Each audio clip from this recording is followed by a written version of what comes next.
So that should be recording, but I cannot tell, right, from this screen. So if I go here, it is recording. Okay, so now we go back here, share. Okay. You guys can see the PowerPoint. Okay, I have vague head nods for those watching at home. Okay, so let's catch back up what we did in our last session. We are discussing Descartes' most famous work, the Meditations. And the entire thing hinges on the method of doubt, right? This is an exercise.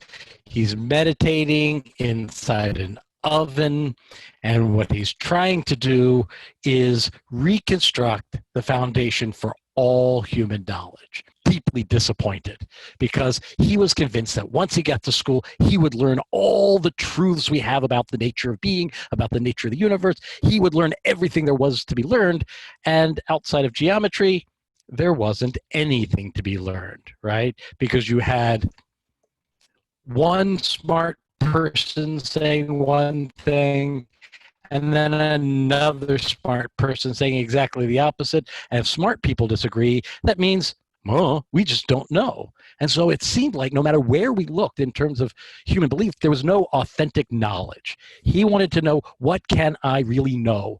And outside of geometry, which we see becomes the foundation for his entire belief structure, there was just nothing to be known. And this deeply disappointed him. So he was going to correct that for all of humanity once and for all. What he was going to do was tear down the entire human belief structure, take everything brick by brick to see if we can believe it with absolute certainty. If so, we will keep it. If not, throw it away.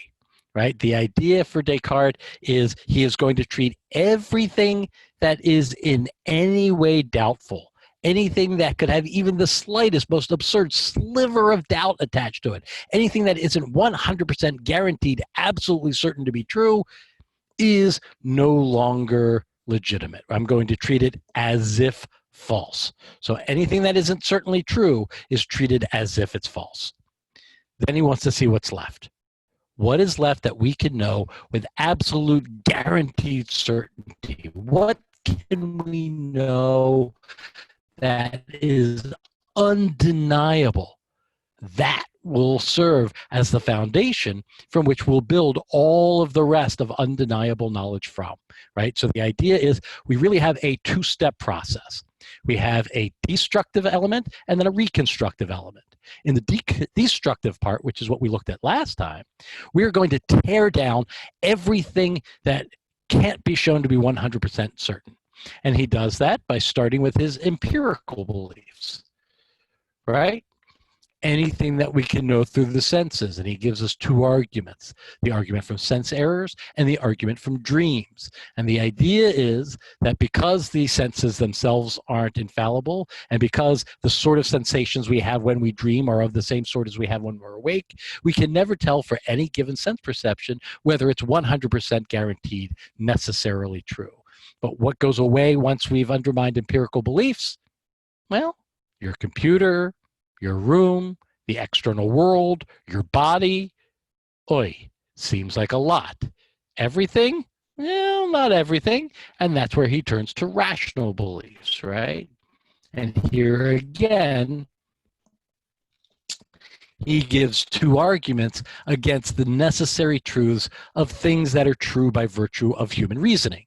One is that, well, we make reasoning errors. And the second is the famous argument from the evil demon, right? The idea being that all of your ideas, all of your thoughts might be fed in not through the senses from an external world, not by your own thinking, but your mind might be controlled by an evil demon. And what makes the demon so evil is that he always lies. So everything you think is false, fed in by the evil demon. Now, Descartes is not saying we do live in the matrix. What he's saying is it possible that we live in the matrix? If it's even possible, then we can't assign 100% certainty to anything we think. It is at least possible. Therefore, it seems like every single thing is doubtful. It seems like the destructive part of the process was thorough and complete and destroyed every single belief every human being has.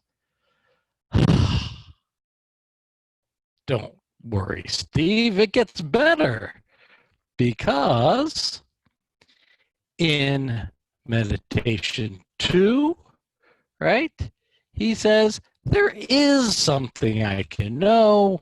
There is at least one thing of which I can be absolutely certain, and that is the I must exist. In other words, right, there is a necessity for the existence of the self, right? The evil demon couldn't wrongly fool me of this.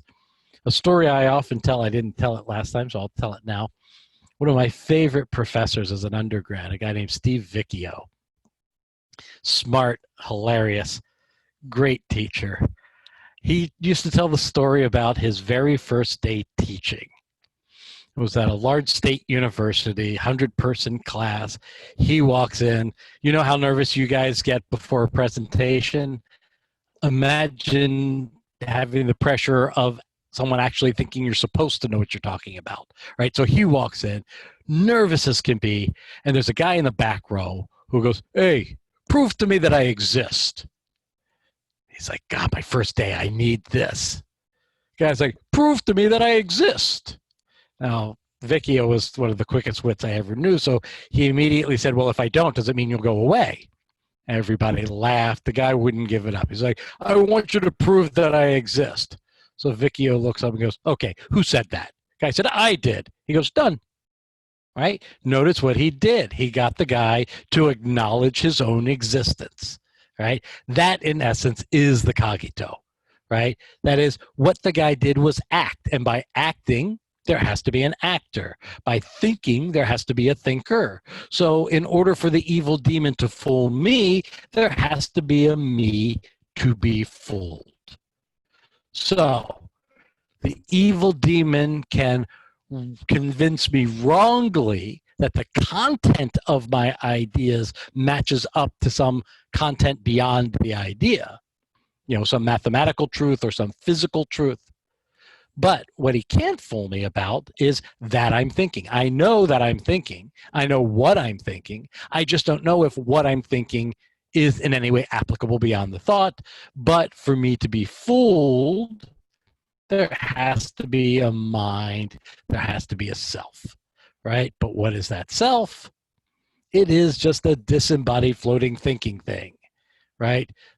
So at this point, Descartes at least exists. That's our first fundamental truth, the existence of the self. But it's a very impoverished self, right? It isn't your normal life that you think you're living. You are, in this point, if you're following along with Descartes, just a disembodied floating thinking thing. There is no external world. There is no nothing. It's a whole lot like being quarantined for corona, right? There's just nothing beyond your immediacy. There's nothing beyond simply your presence. That's kind of depressing. You get bored. You get lonely. Remember that Descartes was writing before the time of Zoom, right? He couldn't hang out with people. He's simply sitting in his oven. So it would be nice to have company. If you're going to have a friend, who's a good friend to have? The all-being, right? So his next step is to prove the necessary existence of God, right? And this is where we left off. He formulates his famous anthropomorphic argument. Now, there are other arguments for the existence of God. There are three others that tend to be more famous, right? Right? Anselm's ontological argument, the argument from logical necessity, and the cosmological argument that we find in Aquinas, the argument from first causes. Now, Descartes would have known all of these arguments, and yet he goes on to give his own. Why? And to be honest, Descartes is really the only place you ever find this argument. Notice the really weird place that Descartes is arguing from. He needs the sort of argument that only a disembodied floating thinking thing without cause to an external world could come up with, right? So he can't use the cosmological argument because in order for there to be cause and effect, there has to be an external world in which there is cause and effect, right? The teleological argument, the argument from design, requires an external world that works, perfectly like clockwork. He doesn't have that. Right? All he's got is a disembodied floating thinking thing. He's just got a mind. So he has to build an argument for the absolute certainty of God that just a pure mind, just pure consciousness could come up with. So if you look at the premises of this anthropomorphic argument, right, I doubt. That's just thinking. A perfect being wouldn't doubt. Now you're just reflecting on, right, the properties of a thinking thing. I have the idea of God.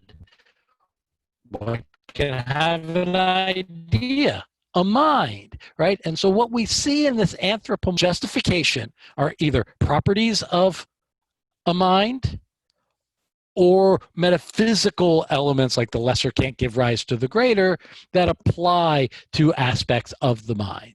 So this argument, which is weird in philosophical history, Descartes is the only place you see this particular argument given. It's because Descartes is having to argue from being in a really weird place, from being outside of creation, outside of the material world, and just a disembodied floating thinking thing. So the argument we see here is the weird sort of argument that you would get from a being who was just a mind. But at least he has company, right? There's Descartes element to our reality, and that's where we pick it up. So we have Descartes and God hanging out. Descartes knows he's not perfect, but Descartes knows that God is. Right? That was really the hinge that he uses to show that God has to exist, is that Descartes has the idea of a perfect being, but not being perfect himself. He couldn't have been the one to give rise to that concept because it's more perfect than he is. So the question is, if you had an all-perfect God, what kind of job would he be good at? Would God be a good basketball player? Sure. Would God be a good construction worker? Yes. Would God be, a good physicist? Absolutely. Would God be a good used car salesman? Well, what's the job of a used car salesman? To sell used cars. Just to sell them? No, to sell them for the greatest profit. So in order to sell a car for the biggest profit, what do you have to convince the buyer of? That the car is better than it really is, that the car is worth more than it really is, so that the sucker will pay more for this lemon than it's really worth. That's what makes a good used car salesman. So a used car salesman, in a sense, has to be a good deceiver, has to be a liar. Could God be a good liar? Well, to lie is a fault. God, by definition, is all perfect. So if you have, an all perfect God, God would not be a deceiver because deception would be an imperfection. So God cannot be a deceiver.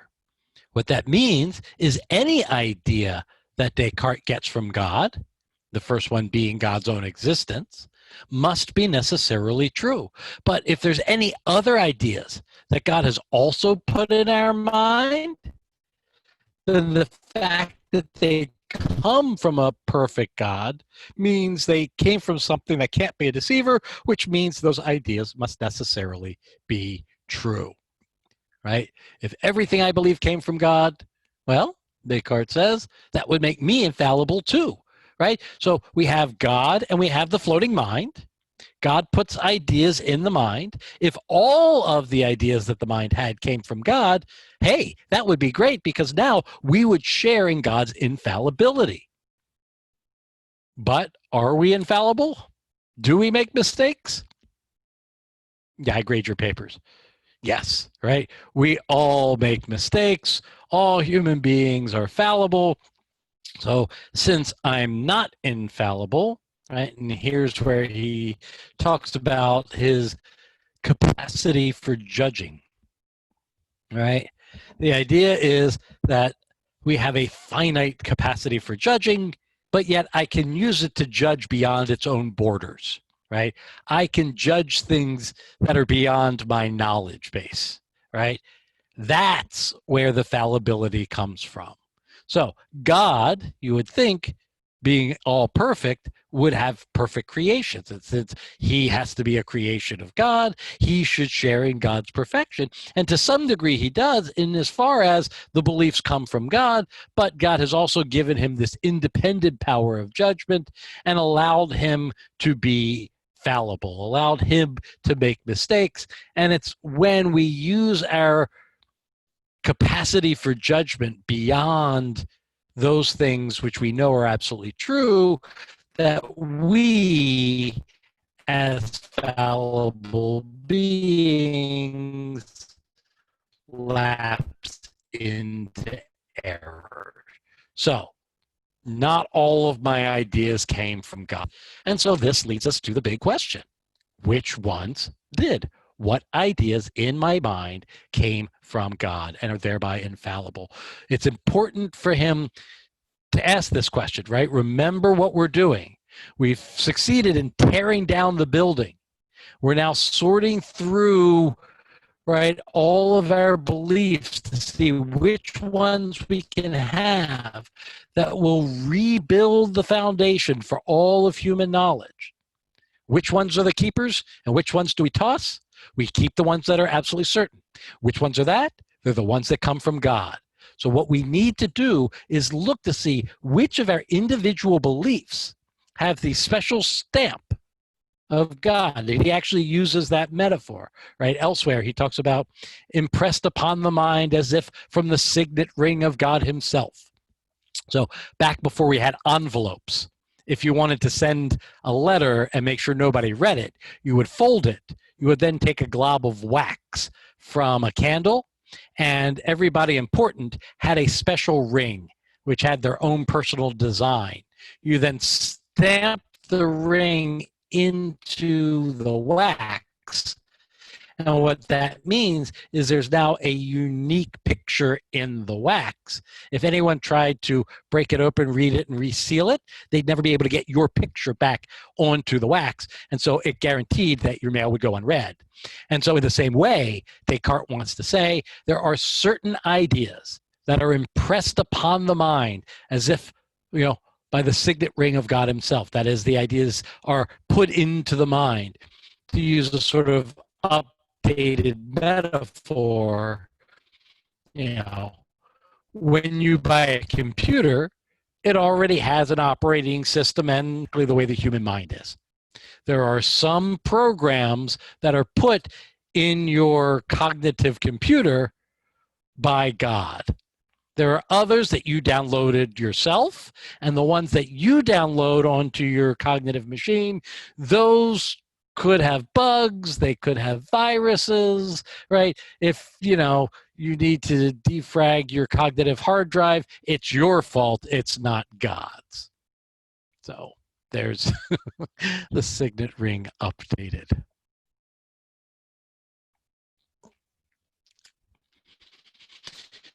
So here he says something really interesting in Meditation 4. We should read this passage and think about it. For since I now know that my nature is very weak and limited, whereas this is sufficient for me also to know that he can make innumerable things whose causes escape me. For this reason alone, the entire class of causes which people customarily derive from a thing's end, I judge to be utterly useless in physics. It is not without rashness that I think myself capable of inquiry into the ends of God. Okay, so is that just Descartes being humble? No, it's Descartes actually saying something that could get him into a whole lot of trouble, right? Who thinks about causes and ends? Hint, it's up in the title of the slide. That's Aristotle, right? So when you think about Aristotle, Aristotle's physics is based on his doctrine of the four causes, right? Material cause, formal cause, efficient cause, and most importantly, final cause. And so if you are an Aristotelian scientist, you are dealing with the final causes of things, which come from metaphysical contemplation. This is the Catholic Church's official doctrine of the philosophy of science, right? The Catholic Church has, through Aquinas, completely tied itself to this Aristotelian picture. What Descartes is saying here is this notion that I can, in some sense, know the ends of things, the telos, right? Remember, Aristotle is an essentially teleological thinker. What he's saying here in this passage is something very, very dangerous. This is why he had to flee to Holland. This is why he couldn't write this stuff in front of the Meditations. There is this passage that dedicates it to the professors of the Sorbonne, which is the most prestigious French university. It's in Paris.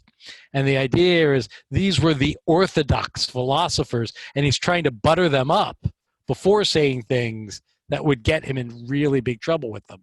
And this is one of those passages. What he's saying here is that if we want to do scientific reasoning, if we want to understand the nature of the world, we will agree with Aristotle that it needs demonstrations. It needs deductive argument. He's not Bacon in that way, right? He's gotten rid of Bacon with the wax argument. So we're not Baconian inductivists. We're not empiricists, right? We are rationalists who need deductive reasoning, but it's not the form of deductive reasoning that we find in Aristotle. And any deviation from Aristotle, that was a big no-no.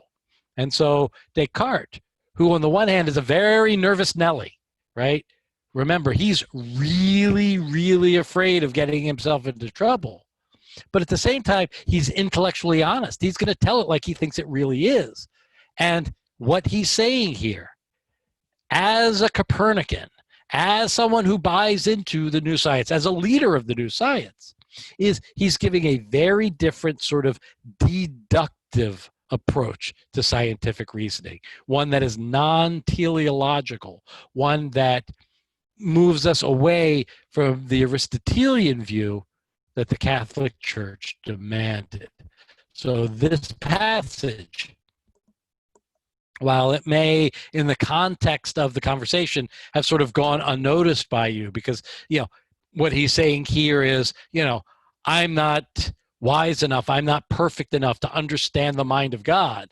What he does by couching it in terms of causes and ends is he's explicitly talking about the final cause, which is the basic metaphysical principle that Aristotle uses in all of his scientific arguments. And so he's making the case here that when we reconstruct all of human knowledge to include scientific knowledge, and eventually we'll get an external world where we'll need scientific knowledge, we can't do it the Orthodox Catholic way. We can't do it the Aristotelian way.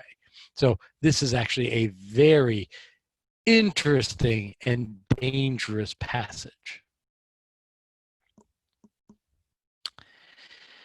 Now, he differentiates in this section between two faculties of mind, right? There's the faculty of knowing and the faculty of choosing.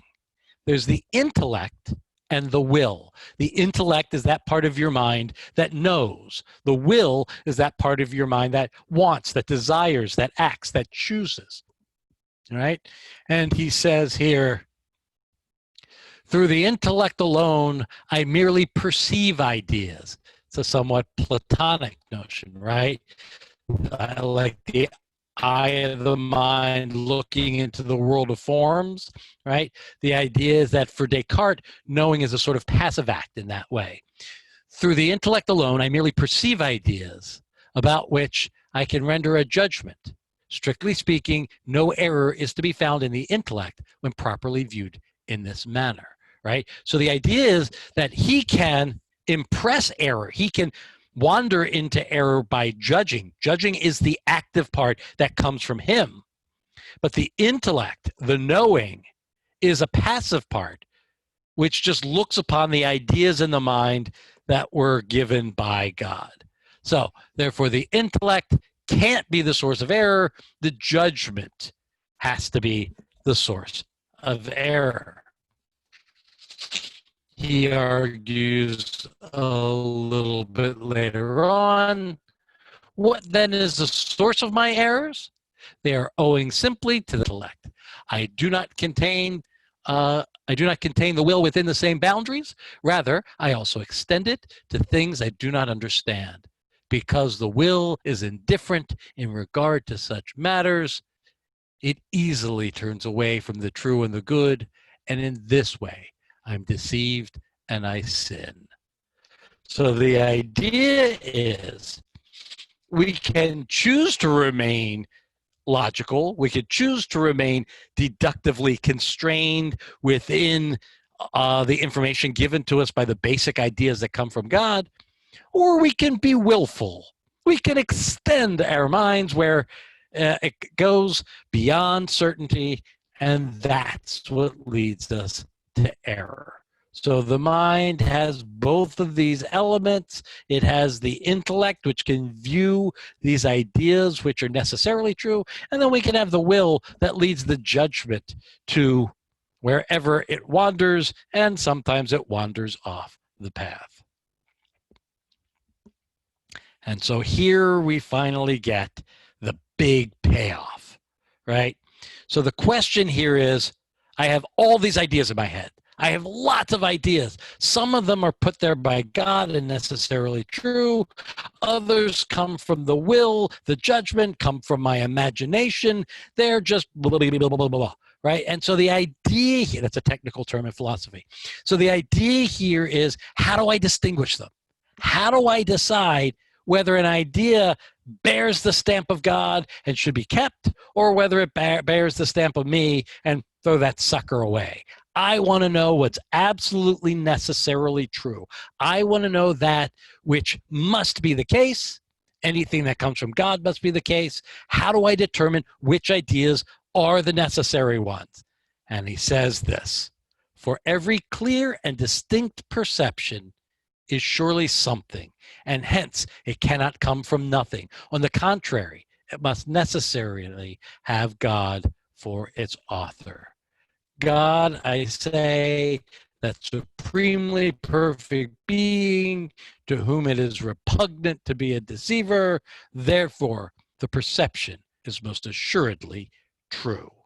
So those ideas in my head that have two properties are guaranteed to come from God, that they are clear and they are distinct.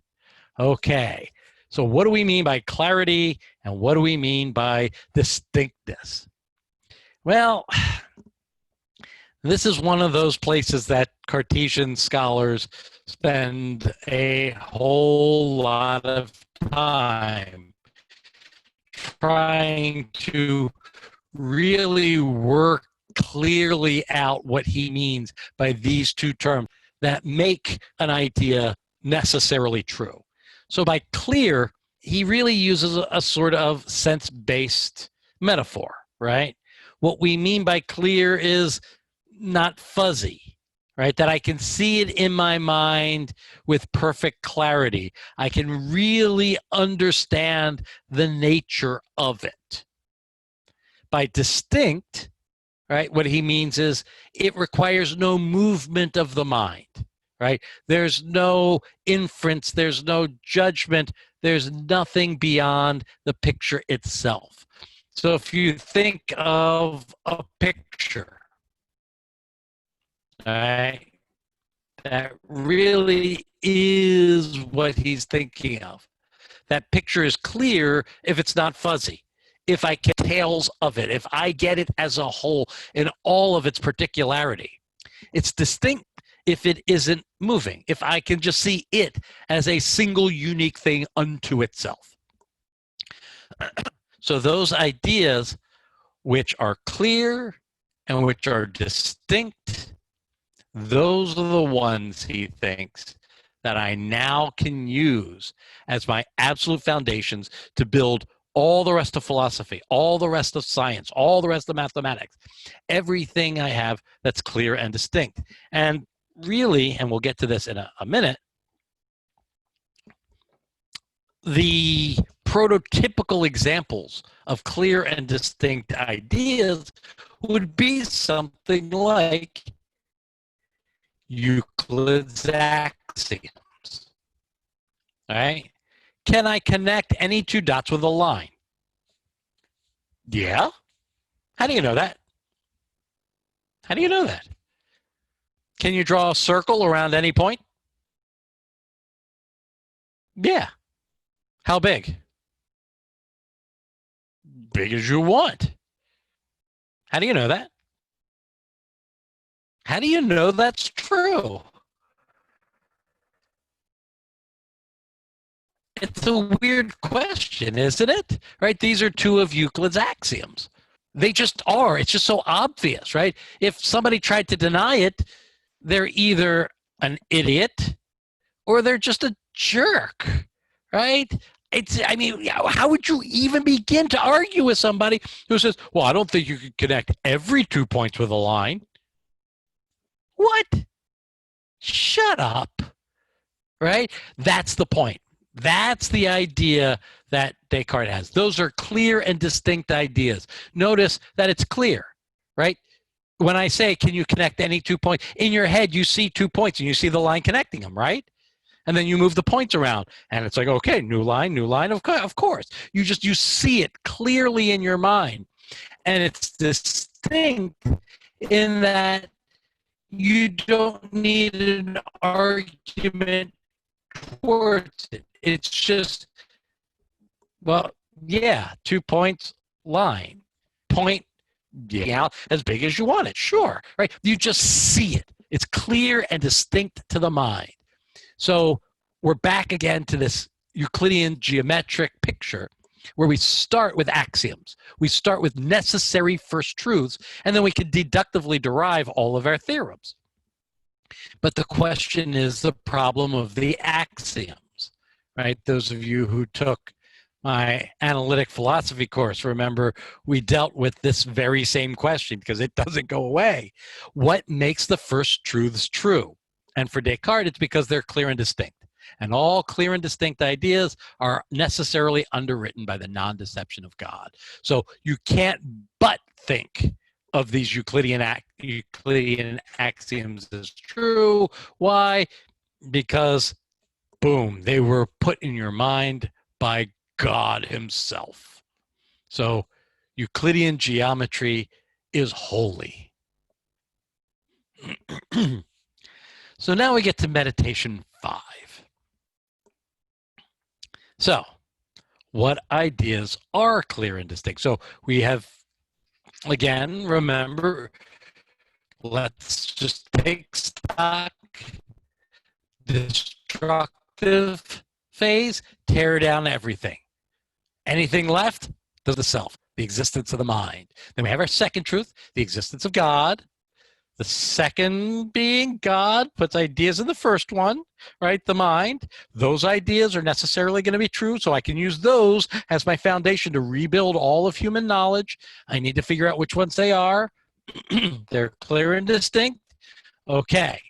So now we have the properties, clarity and distinctness. We look for them in all of our ideas, which ideas pass muster and which ones don't. That's what he's asking in meditation 5. How do I know which ones are clear and distinct? Meditation foretold me. Now, let's actually enumerate them.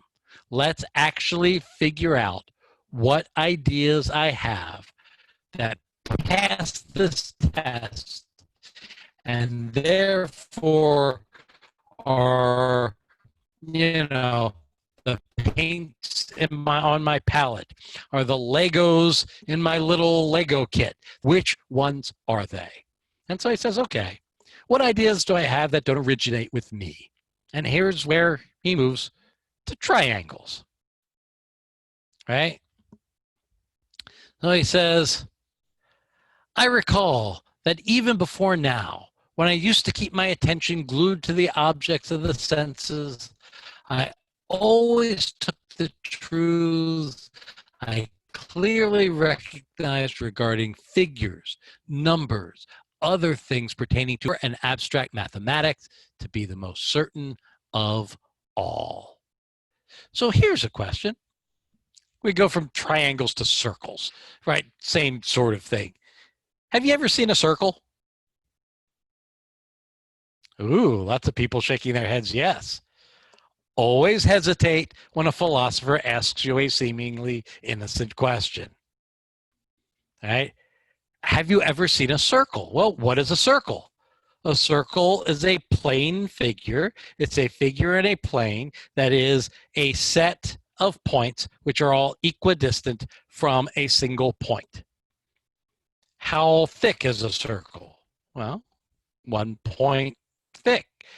Points are infinitesimally thin. You have seen roundish things, but you've never actually seen a circle, right? Circles are perfect. You may have seen, a clock on the wall in Weidensaul, or a watch face, or a trash can lid. These things are round, right? A CD, or if you're a hipster nowadays, a vinyl record like we used to have back in the day, right? Are these things circular? Well, they're round, but if you look closely enough, they're imperfect. They're round-ish, right? They're not perfect circles. Yet, we know truths about perfect circles, right? What's the circumference of a circle?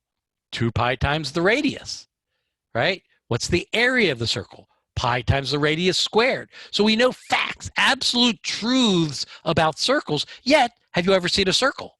No. So circles don't come from the senses. Circles come from them. Well, they're clear and distinct. And so the first set of clear and distinct ideas that we have are mathematical. And this is why math has the certainty it has, right? There are 2 kinds of truths. And this is something we'll play with a lot through this semester, especially when we get to people like Hume, but we'll see it earlier in Leibniz, is there are necessary truths and there are contingent truths. Contingent truths are truths that just happen to be the case in the world, right? The example I'll often use is Steve is wearing pants. Is that true? Yes. Did it have to be true? No, but it thankfully is true, right? It just turns out that that's the way the world happens to be. Necessary truths, on the other hand, seem different, right? They are the way the world must be. 1 + 1 has to be 2, right? And so for Descartes, he's looking only for necessary truths. He wants to rebuild everything with this same sort of necessity. And so he better begin by establishing what we see as the hallmark of necessary truths, mathematics. Steve. Sorry. So going back to the circles thing real quick. So even if there was a computer generated image of a circle that was as near perfection as possible, would you say that that is still not a circle? Okay, so it's as near perfect. If you got a magnifying glass and got close enough to the screen, it's still not quite round, right? How thick is it? It has thickness beyond a point. So you will see roundish things, things that better and worse approximate a circle, but you'll never find a perfect circle itself. And so the truths of perfect circles, that's what Euclid gives us. That's what mathematics gives us. That's what's so incredibly cool about math, is it takes these ideas and it logically derives necessary facts about them. And so that's where he's starting. If we want to know what truths have to be the case, what truths are necessary, let's start with the ones that we think already are necessary and show that they work in your system. And that's exactly what he's doing in Meditation 5. He starts by saying, okay, let's take the low-hanging fruit. Let's get the easy ones. I want to know what I can know with absolute certainty. The only thing before I started this whole get in the oven, close my eyes, let's meditate on all of this weird evil demon stuff, the stuff that I brought with me that I already thought was necessarily true was mathematics, right? Remember, in school, it's only in geometry class that he's relaxed. Like, finally, there's something people aren't arguing about. Finally, there's something every smart person agrees to. Finally, think about what you do in geometry. Proofs. There's proofs. There's necessary truth. This is fantastic. This is what I want everywhere. He wants to Euclideanize the entire universe, all of being. Was he still alive when, like, all that fell apart? Because all of it does fall apart, and turns out Euclidean geometry isn't all that perfect. Was he still alive for that, or was he? No, he was long dead. So that's right, because it was night. Yeah, never mind. He definitely, unless he was like 30 years old or something. Never mind. That was an obvious question. Sorry. Yep. No, this is early in the 17th century. That's not until the end of the 19th, beginning of the 20th century. So that's a long way away. So at this point, but it's a fair question, because at this point, it would never have even occurred to anyone to question the foundations of Euclidean geometry. It's just so obvious. It has to be true. What moron would think it could be false? It's not even on the radar. It just seems absolutely silly to even contemplate the possibility of a non-Euclidean geometry. And so the first place he starts is Euclidean geometry, because he's going to presume, and others at the time would think, okay, yeah, that's obviously right. That's the one place where we know we have necessary truth. So let's establish it first and foremost, nail it down, and now we can build everything up off of it. And what's interesting is at this point in Meditation 5, he actually gives a second argument for the existence of God. And this is one that, again, precedes Descartes by a number of centuries. This is one of the big arguments in the previous movement of scholasticism. And this comes from St. Anselm, and it's what's famously known as the ontological argument. Here's a quotation from Descartes.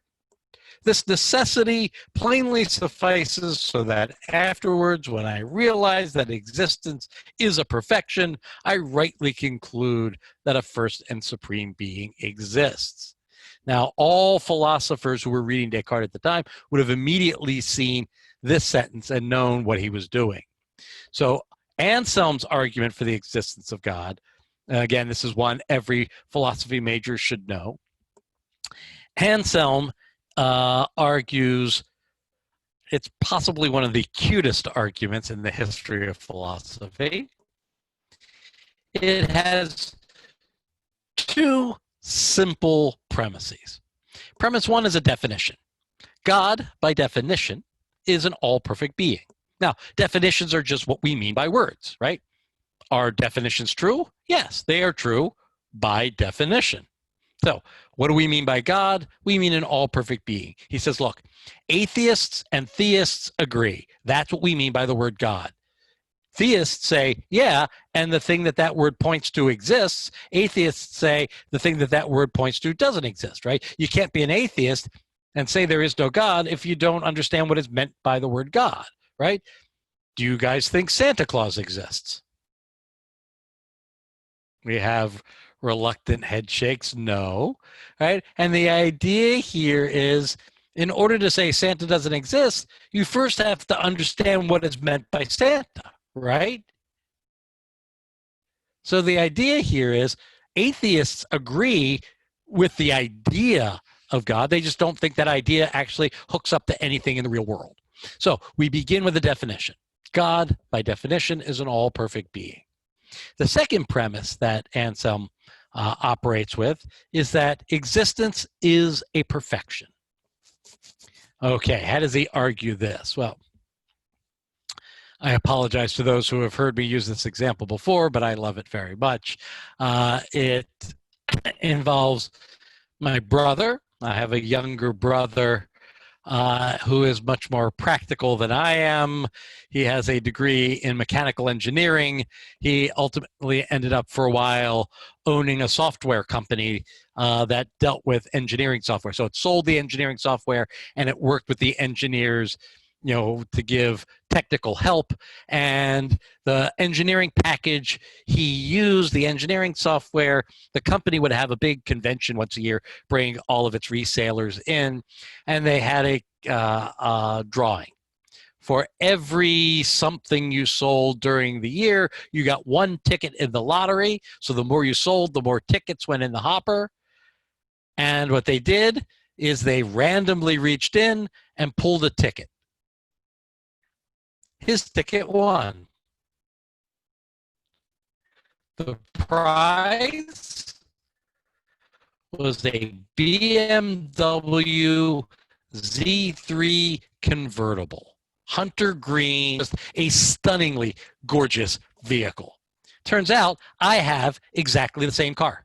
Same color, same mileage, same brand, same, all the same. Literally, the two cars are literally identical. The only difference, there's one small difference between them. The only difference between my brother's car and my car is that mine doesn't actually exist. But aside from that, it has all the same properties. Now, same car, either one of us would be perfectly happy to sell it to you for the same price, right? Same car. Which car would you rather buy, his or mine? His, right? Now, mine is easier to park downtown, but you know, aside from that, the point is that if you have two cars that are exactly alike, except one exists and one doesn't, which is the better car? The one that exists. If you had two gods that were exactly alike, except that one existed and one didn't, which would be the better God? The one that existed. But how did we just define God? God is the all-perfect being. God has every perfection. So if the better God is the one that has all the properties and exists, and God by definition is all perfect, then by definition, Anselm argues, God must exist. And the fifth meditation here is Descartes now pulling in a much more famous argument for the existence of God than his own anthropomorphic argument. The interesting question is this. Descartes is claiming that he will believe only that which he is shown to be absolutely necessary and certain. If he's already given a proof for the existence of God, why would you give a second one if you're convinced that your first one gives you absolute and complete reason to believe that it's necessarily true? Isn't that weird? Why would you marshal your resources if one gives you absolute necessity? Well, we'll leave that question just kind of hanging there. And that brings us to meditation 6. Take stock of where we are. Tore down all the things that we believed. Got rid of the entire building. Anything left? Existence of the mind. What else can we get? Existence of God. God's not a deceiver, so any ideas in the mind must be true. How do I know which ones they are? They're the clear and distinct ones. Do I have any of those? Yeah, look at mathematics. What else? Well, this is the end of the book, right? At the end of The Wizard of Oz, where does Dorothy end up? Back in Kansas. Okay? Descartes is going to give us a philosophical version of The Wizard of Oz. He needs to get us from Euclidean world back into the real world, or in this case, Paris, right? Well, he starts by distinguishing between the imagination and the intellect, right? And he says, the imagination, right? Because I can imagine lots of things. And some of those things I imagine will be pretty clear or pretty distinct. But he says, imagining something is doing, right? Remember, for him, this notion of the intellect is a much more patty by God. That is, they already exist as pictures in the head. I'm just looking at them. So anything that I can make, anything that I can create requires activity, which means it won't be distinct, right? Requires a movement of the mind. So nothing that I imagine is clear and distinct, and therefore I can't just imagine things into being, right? Didn't have breakfast this morning. You know what I would really love? A breakfast burrito. A lot of head nods. A lot of grins, which means what you guys are probably doing is imagining a breakfast burrito right now. Guac? Yeah, guac, right? We're imagining it, right? Good, you imagine it tasting. It never really quite tastes, right? Your imagination never really quite gets you there all the way, right? This is his argument from the Chiliagon. What is a Chiliagon? Sounds like something you would get at, sort of a fast food restaurant. A Chiliagon is a plane figure with 1,000 sides. Can you picture a triangle in your head? Yeah. A square? A pentagon? Can you really get a Chiliagon? And he says, look, I can imagine something with 800 sides. What does it look like in the mind? Yeah, it looks pretty much like the same thing. So the idea here is these are not ideas that come from God, because an imagination can never get me the clarity of a clear and distinct idea. Plus, it requires a movement of the mind. Imagination is doing. It requires me to build it, to construct it, to create it. So imagination ain't going to get me reality. I need clear and distinct, which means I need it to come from the intellect, not the imagination. And so he brings us back to the most important thing, the body, right? The body is the key to the external world. Do you believe you have a body? Only in a philosophy class would you hesitate to answer that question. Yes. Right? So, do I know that I have a body? Do I believe that I have a body through the clear and distinct idea that I have a body? So, he says, look, whether I have a body or not, I know I exist. All right? He's up until this, in the first 5 meditations, he has existed. Existed as what? As a mind, a disembodied floating thinking thing. Does the thinking thing have a body? Maybe yes, maybe no. We're not going to commit there yet, right? But either way, right, whether I have a body or not, I know I exist as a non-material mind.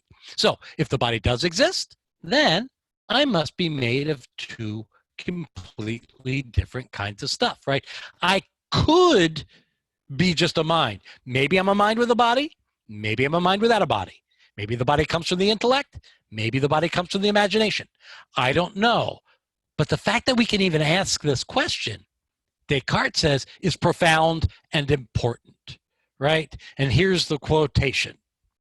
From the fact that I know I exist and that at the same time I judge that obviously nothing else belongs to my nature or essence except that I am a thinking thing. And although perhaps I have a body, because on the one hand, I have a clear and distinct idea of myself, insofar as I am merely a thinking thing and not an extended thing, because on the other hand, I have a distinct idea of body, insofar as it is an extended thing and not a thinking thing, it is certain that I am really distinct from my body and can live without it. Ooh, I can live without my body. Now, on the one hand, that would be a notion that would be much comforting to the theologians who were reading him, right? What is he basically saying there? That the idea of the soul outliving the body isn't absurd, right? And so he's trying hard to bring himself back in line with Christian theology. But what he's doing is actually something really radical. He is going to say he has a body, right? He's going to say if there's a clear and distinct idea I have, it's that I have a body. So I do have a body. But notice that for 4.5 meditations, I've been a disembodied floating thinking thing. I've been a thing without a body. I've been just a mind. And you know what? I was perfectly fine. Am I glad I have a body? I am glad I have a body. Thumbs are nice. Noses are wonderful. I kind of like the beard, right? The point is, yeah, Joe, I like the beard too, right? The idea here is that I have a body, but I don't need a body. I can be me just fine without a body. I just happen to be a wonderfully embodied person, right? And so human beings, he wants to say, because it is capable for us to conceive of ourselves without a body, are something unique in the universe. He wants to say there are two different kinds of stuff. There's mind stuff and there's body stuff. The universe is made of two different kinds of things, mind and body. And this is the metaphysical view we call Cartesian dualism. Dualism is the view that there are two kinds of things in the universe. What do we have here? Notice this entire conversation has been epistemological. This entire conversation has been, what can I know with absolute certainty? And from these questions of knowledge, notice what gets pulled out. Metaphysics, right? Again, scholasticism. The period before this, metaphysics first, epistemology second. What Descartes is doing here is radical. Epistemology first, metaphysics second. Metaphysics comes out of epistemology. How do I know that there are two different things in the universe, two different kinds of things, categories of things? Well, we just went through an epistemological project, and that's what shook out. So what we see in Descartes is epistemology elevated above metaphysics. Does God exist? Yeah, God exists. That's a metaphysical fact. But notice it comes from knowledge. We don't start the way the scholastics did with the metaphysical and God must be real, and now what can we know about the universe? We start with science. We start with argument. We start with reason. And then we see what metaphysically shakes out of that. So what we have here is the view that human beings are a weird combination of two kinds of things. Now, there are things that are just material, your computer. There are things that are just ideal or mental, God. Human beings are this weird combination of the two. All right? Only human beings. What about animals? Animals, Descartes wants to argue, are mere material. They are just little fuzzy robots. And so, no, Descartes does not think dogs have a soul. Yeah, that's the part that bothers a lot of people. Now, it is not true that Descartes would go around kicking dogs because they don't have souls. That is a myth that is false. But there are letters where he discusses it, and no, he does not think that animals have souls. They are what he calls automata, that is, robots, albeit ones you have to pick up after. So, what are clear and distinct ideas that we have now that we have a body? Well, extension is a clear and distinct idea.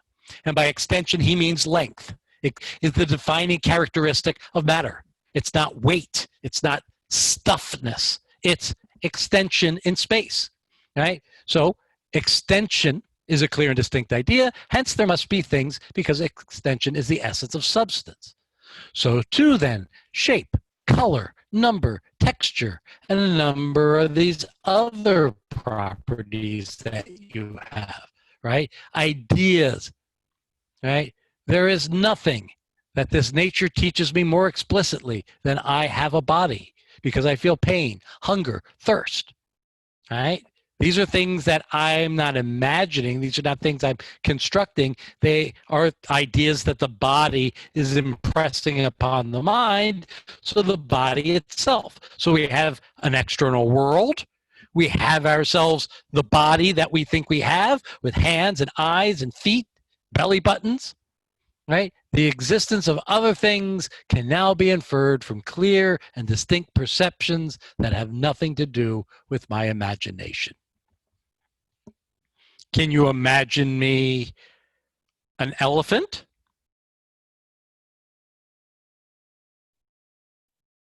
Yeah, it's weird.